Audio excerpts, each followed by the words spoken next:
अब तक हमने जो पढ़ा उसके बारे में कुछ क्वेश्चन है। जैसे यूरोपियों का आगमन हमने पढ़ लिया, उसके बारे में कुछ क्वेश्चन है। फ्रांसीसी का आगमन और अंग्रेजों का आगमन, डचों का आगमन, और उसके बाद जो कर्नाटक युद्ध हुआ, प्लासी युद्ध हुआ, बक्सर युद्ध हुआ, इलाहाबाद की जो संधि हुई, इन सबको मिला करके कुछ यहाँ पर क्वेश्चन इम्पोर्टेंट है जो एग्जाम के दृष्टिकोण से महत्वपूर्ण है, और ये एग्जाम में हमको देखने को मिल ही जाते हैं। तो पहला क्वेश्चन है, भारत के लिए नए समुद्री मार्ग की खोज किसने की? तो समुद्र सबको पता है कि समुद्री मार्ग की खोज वास्को डी गामा किया था। 1498 ईस्वी में ये आया था, और इसके बारे में पहली ही क्लास में बताया गया है। पहला जो लेक्चर है आधुनिक भारत का, वो उसमें पूरा डिटेल में इसको एक्सप्लेन किया गया है। दूसरा है, वास्को डी गामा को भारत पहुंचने में मदद करने वाला हिंदुस्तानी नाविक। जब वास्को डी गामा दक्षिण अफ्रीका के दक्षिणी जो उत्तमाशा अंतरीप है वहां से जब मेडागास्कर से होते हुए सोमालिया पहुंचा था, तो सोमालिया में मुस्लिम जो अरब लोग थे, अरबी जो व्यापारी थे, उनसे इसकी विरोध हुआ था। तो यहाँ पर एक भारतीय मुसलमान मिला था जो कि नाविक था, व्यापारी था। वो उसे लाया था कहाँ? भारत के केरल के तट पर इसे लेकर के आया था। तो उस नाविक का नाम पूछा है कि जो नाविक इसकी मदद किया था वास्को डी गामा का, उसका नाम क्या था? अहमद इब्न मजीद उस व्यापारी का नाम था, मुस्लिम व्यापारी हिंदुस्तानी का नाम। ब्लू वाटर पॉलिसी, शांत जल की नीति का प्रतिपादक किसने की? अल्मीड़ा जो था वो पहला पुर्तगाली वायसराय था जो भारत आया था। ये 1505 ईस्वी में भारत आया था। ब्लू वाटर पॉलिसी क्या है? ब्लू वाटर पॉलिसी हिंद महासागर में उस समय जो समुद्री वर्चस्व की लड़ाई थी उसमें आधिपत्य जमाना था। तो हिंद महासागर में किसका आधिपत्य होगा समुद्र में, वो ब्लू वाटर पॉलिसी, शांत जल की नीति का प्रतिपादक कौन उस समय बना? अल्मीड़ा ने निकाला था। पुर्तगाली शक्ति का वास्तविक संस्थापक अल्बुकर्क था। अच्छा, पुर्तगाली शक्ति का वास्तविक संस्थापक कौन था? अल्बुकर्क था। अल्बुकर्क अल्बुकर्क ये 1509 ईस्वी में भारत आया था। ये दूसरा पुर्तगाली वायसराय बना था। दूसरा पुर्तगाली वायसराय कौन बना? अल्बुकर्क। और ये 1510 ईस्वी में गोवा को विजित किया। किससे? यूसुफ आदिल शाह से। बीजापुर का शासक यूसुफ आदिल शाह से उससे गोवा को इसने जीता। तब जाकर के ये पुर्तगालियों की शक्ति का जो संस्थापक बना, मतलब पुर्तगालियों की शक्ति को स्थापित किया हिंदुस्तान में, वो अल्बुकर्क था। ईस्ट इंडिया कंपनी के स्थापना के समय भारत का मुगल सम्राट कौन था? तो जब ईस्ट इंडिया कंपनी बनी, ईस्ट इंडिया कंपनी कब बनी थी? 1600 ईस्वी में जब एकाधिकार मिला ईस्ट इंडिया कंपनी को, तो उस समय भारत का सम्राट अकबर था। ईस्ट इंडिया कंपनी द्वारा सर्वप्रथम अस्थायी कारखाना मछलीपट्टनम मछलीपट्टनम में 1611 में। तो इसका दो क्वेश्चन बनते हैं। ईस्ट इंडिया कंपनी का जो अंग्रेजों का ईस्ट इंडिया कंपनी था, उसमें दो क्वेश्चन बनता है, एक तो अस्थायी कारखाना, एक अस्थायी कारखाना। जब पूछा जाएगा क्वेश्चन में कि अस्थायी कारखाना, तब आप लगाएंगे मछलीपट्टनम 1611 में।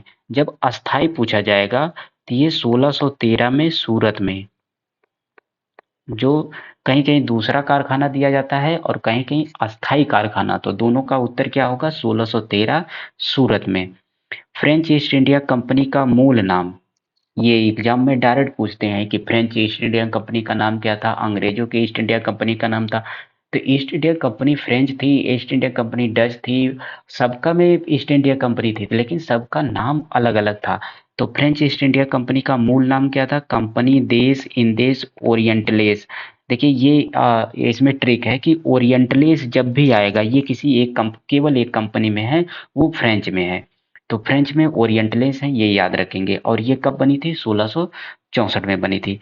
फ्रांसीसियों की पहली व्यापारिक कारखाना, अब देखिए फ्रांसीसियों का पहला व्यापारिक कारखाना सूरत में बना 1668 में। सूरत में पहला व्यापारिक कारखाना लगाए, और दूसरा व्यापारिक कारखाना मछलीपट्टनम सेकंड में। सूरत मछलीपट्टनम मैक्सिमम लोग बना लगाए हैं, मैक्सिमम यूरोपीय कंट्री लगाई है। तो अंग्रेजों के शासन में अफीम का उत्पादक राज्य, अच्छा, अंग्रेजों के शासन में अफीम का उत्पादक राज्य कौन प्रसिद्ध था? कौन सबसे ज्यादा अफीम? वो भी बिहार। ये बीपीएससी के लिहाज से बहुत इंपॉर्टेंट है। यूरोपीय व्यापारिक कंपनियों का भारत आने का क्रम क्या है? यूरोपीय व्यापारिक कंपनियों का भारत आने का क्रम, इन सब का डिटेल में एक्सप्लेनेशन जो आधुनिक भारत के और 4-5 लेक्चर हुए हैं उसमें किया गया है। पुर्तगाली सबसे पहले 1498 में आए थे भारत, और डच कब आए थे? ये 1600 ईस्वी में आए थे। अंग्रेज कब आए थे? ये 1602 में आए थे। और डेन कब आए थे? डेन 1616 में आए। और फ्रांसीसी कब आए थे? 1664 में फ्रांसीसी आएंगे। ये क्रम याद रखेंगे, इनका ईयर याद रखेंगे कि यूरोपीय कंपनियों का भारत आने का क्रम पुर्तगाली, डच, अंग्रेज, डेन और फ्रांसीसी। भारत में सबसे पहले आने और सबसे बाद में जाने वाले यूरोपीय। ये बहुत इंपॉर्टेंट क्वेश्चन है कि भारत में सबसे पहले कौन आया था? भारत में सबसे पहले कौन आया था? पुर्तगाली आया था 1498 में। तो पुर्तगाली सबसे पहले आए 1498 में, और ये कब गए थे? ये 1961 में गए। तो पहले आने वाले और बाद में जाने वाले कौन थे? पुर्तगाली थे। हुगली स्थित पुर्तगाली बस्तियों को पूरी तरह से नष्ट किया शाहजहां ने। हुगली मतलब बंगाल वाला पार्ट है। हुगली स्थित पुर्तगाली बस्तियों को पूरी तरह से नष्ट किसने किया? शाहजहां ने। कोलकाता की स्थापना किसने की? जॉब चार्नक ने 1690 ईस्वी में। पुर्तगाली, डच, और ये भी है कि सबसे पहले पुर्तगाली आए, फिर डच आए, फिर अंग्रेज आए, फिर डेन आए, फिर फ्रांसीसी आए। इनका क्रम है। यूरोपीय कंपनियों का स्थापना वर्ष, जो यूरोपीय कंपनी है वो कब कब बनी? तो एस्तादो द इंडिया ये पुर्तगालियों की कंपनी का नाम है, याद रखिएगा। एस्तादो द इंडिया जब भी आएगा एग्जाम में तो वो पुर्तगाली कंपनी का नाम है, 1498 में बनी है। अंग्रेजों की ईस्ट इंडिया कंपनी का नाम क्या था? The governor and company of merchant of London. ये 1599 में। अब आप कहेंगे कि नहीं ये 1600 में बनी है। तो 1600 में विक्टोरिया ने, कहीं कहीं एग्जाम में डायरेक्ट दे दिया जाता है तो 1600 देगा तो हम उसको लगाएंगे, लेकिन याद रखेंगे, 1600 ईस्वी में ईस्ट इंडिया कंपनी को एकाधिकार मिला था, जो चार्टर एक्ट पारित की थी सुरक्षा के लिहाज से महारानी विक्टोरिया ने। तो 1600 ईस्वी में ये बना था। लेकिन 1599 में जो अंग्रेज व्यापारी थे वो एक कंपनी का निर्माण किए थे, उसका नाम था the governor and company of merchant of London. तो कभी कभी 1599 में भी आप दिखेगा तो कंफ्यूजन इसमें नहीं होना चाहिए किसी को। और ये अंग्रेजों की कंपनी का मूल नाम था, बाद में यही ईस्ट इंडिया कंपनी बनी। वेरिंग द ओस्ट इंडियज कंपनी, ये डच ईस्ट इंडिया कंपनी का नाम है, ये 1602 में बनी। डच भारत कब आए थे? देखिए एक बार अगर डच का देखते हैं तो डच भारत 1600 में आए और अंग्रेज 1602 में आए। लेकिन जो अंग्रेजी कंपनी बनी है, अंग्रेजी कंपनी ईस्ट इंडिया कंपनी कब बनी है? ये बनी है 1600 में, इसका जस्ट उल्टा। और डच ईस्ट इंडिया कंपनी कब बनी है? ये 1602 में बनी है। तो कंपनी के लिहाज से अंग्रेज सेकंड नंबर पर हैं, कंपनी बनाने के लिहाज से, और आने के लिहाज से अंग्रेज थर्ड नंबर पे हैं। ये याद रखिएगा, ये इंपॉर्टेंट है। डेन ईस्ट इंडिया कंपनी 1616 में बनी थी। कंपनी देश इंडेस ओरिएंटलेस, अभी ऊपर ही बताया गया है कि ओरिएंटलेस जैसे ही आप देखते हैं वैसे ही फ्रांसीसी कंपनी का नाम बताएंगे, और 1664 ईस्वी में। प्लासी का युद्ध कब हुआ था? ये प्लासी का युद्ध 1757 ईस्वी में हुआ था। ये प्लासी का युद्ध किनके किनके बीच में हुआ था? सिराजुद्दौला के बीच, सिराजुद्दौला और क्लाइव के बीच प्लासी का युद्ध हुआ था 1757 में। बक्सर का युद्ध किनके किनके बीच हुआ? तो बक्सर का युद्ध 1664 में हेक्टर मुनरो के बीच और मीर कासिम शुजाउद्दौला और शाह आलम सेकंड के बीच हुआ था। इलाहाबाद की प्रथम संधि 12 अगस्त 1765 में रॉबर्ट क्लाइव और शाह आलम सेकंड के बीच हुई थी। शाह आलम सेकंड वही अंग्रेज गवर्नर थे। और बंगाल के नवाब नजमुद्दौला, कभी कभी एग्जाम में इन तीनों का नाम दिया जाता है कि इलाहाबाद की प्रथम संधि किनके बीच हुई थी। और रॉबर्ट क्लाइव अंग्रेजों की तरफ से था, और नजमुद्दौला ये बंगाल का नवाब था, और शाह आलम सेकंड जो था ये मुगल सम्राट था उस समय। तो शाह आलम सेकंड, नजमुद्दौला और रॉबर्ट क्लाइव, इन तीनों के बीच में इलाहाबाद की प्रथम संधि हुई। और इलाहाबाद की सेकंड संधि 12 अगस्त के बाद 16 अगस्त को, मतलब 4 दिन बाद 16 अगस्त ये भी 1765 को हुई। किनके बीच में हुई थी इलाहाबाद की सेकंड संधि? इलाहाबाद की सेकंड संधि हुई थी रॉबर्ट क्लाइव, अंग्रेजों की तरफ से यही था। लेकिन अवध के नवाब शुजाउद्दौला, अवध के नवाब शुजाउद्दौला के बीच इलाहाबाद की सेकंड संधि हुई। यूरोपीय शक्तियों की तुलना मधुमक्खियों से किसने की? अलीवर्दी खां ने की।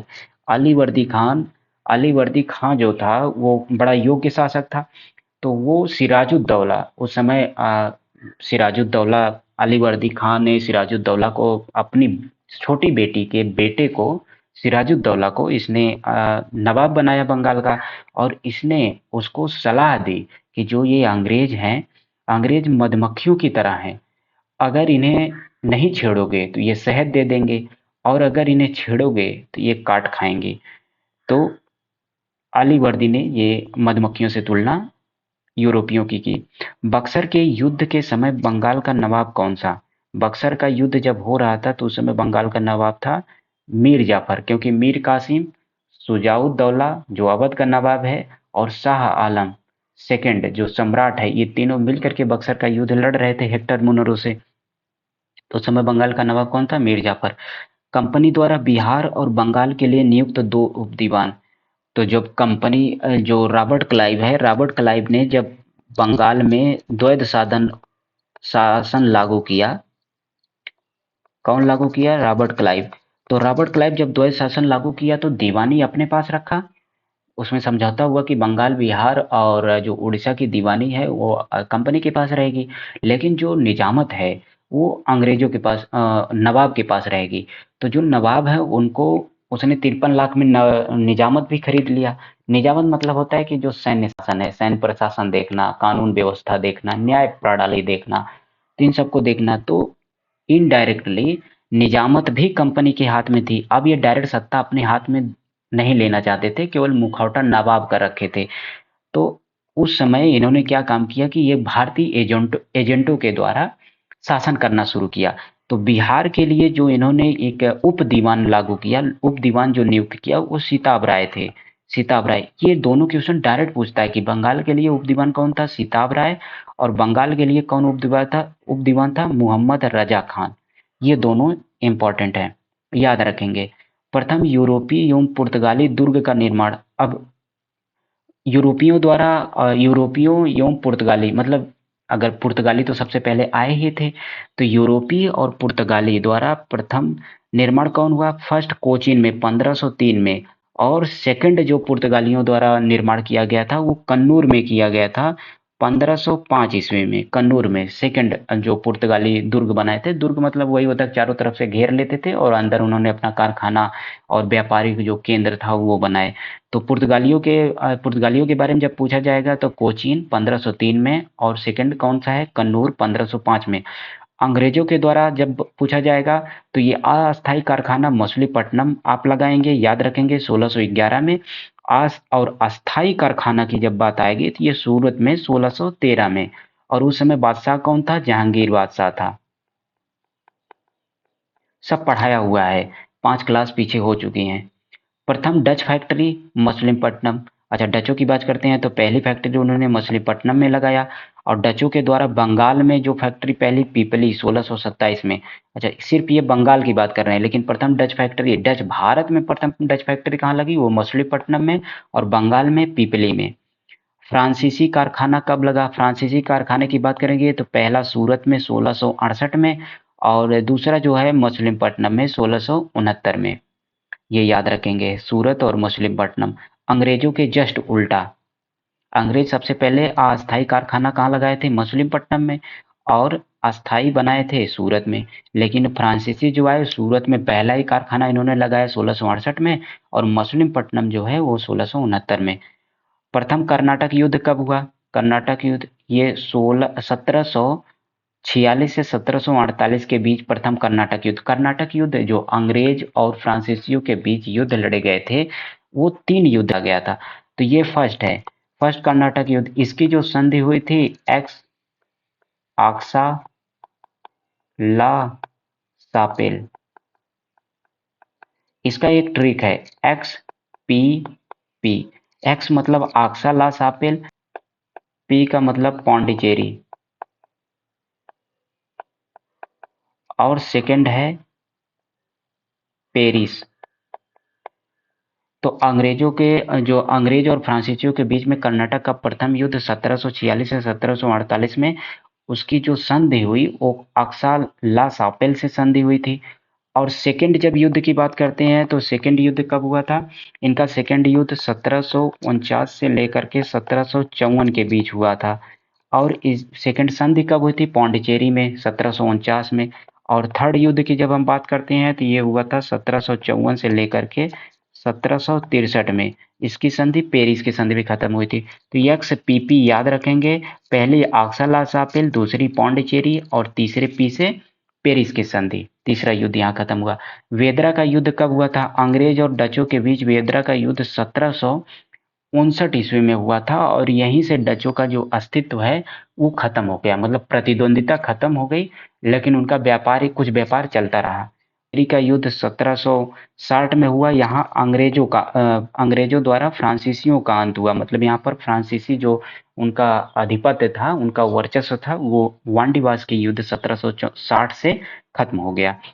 तृतीय कर्नाटक युद्ध की संधि कब समाप्त हुई? पेरिस की संधि। वही वाली बात की एक्स पीपी की आप जब बात करते हैं, एक्स पी पी, ये पहला कर्नाटक युद्ध, ये सेकंड और ये थर्ड होता है। एक्स में अक्साला सापेल और सेकंड में पौंडीचेरी अभी ऊपर बताए हैं, और थर्ड में पेरिस की संधि याद रखेंगे। ये तीनों संधि द्वारा कर्नाटक का युद्ध समाप्त हुआ। Thank you.